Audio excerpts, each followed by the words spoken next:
We love to tell sea stories. And what I learn as a civilian is the better you are at telling stories, for example, the better you are in interviews.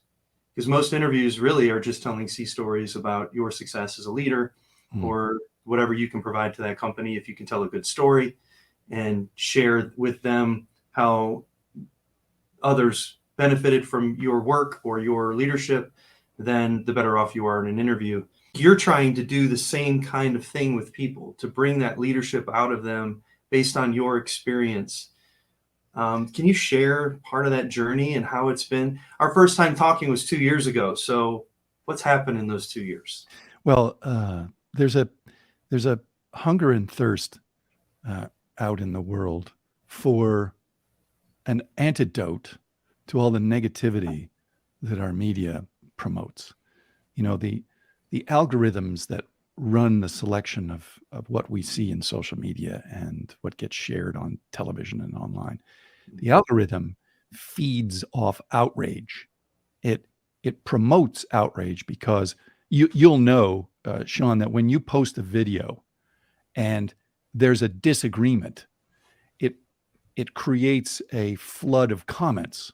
And the system regards comments as engagement. But what it really is people have figured out that if they can froth up a disagreement, it will result in engagement. But that engagement is it's a game to win points in a net negative scenario.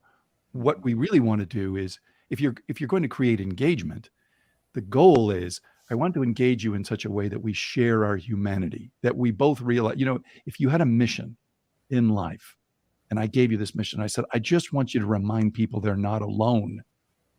That's a pretty good mission. That's kind of where I'm at right now, is I want to remind people it isn't as bad as they're telling you. I know it's not as bad. This does not mean that you are not going to encounter bad people. You of all people would know there are bad guys out there. Mm-hmm. But you've also told me, for the benefit of your audience, you had experience in incarceration of enemy combatants. And what you discovered was if you treat them like human beings, you're going to discover that they are human beings, and you're going to get a certain kind of behavior out of them that's desirable. It is the great tragedy of all wars that the very people you are out there shooting at and that are shooting at you, if there weren't the ideologies, if there wasn't the system, chances are you'd all be playing football together or drinking a beer together. And my personal experience has been that I very rarely encounter somebody who's actually a bad person. What I encounter is somebody who's having a bad day.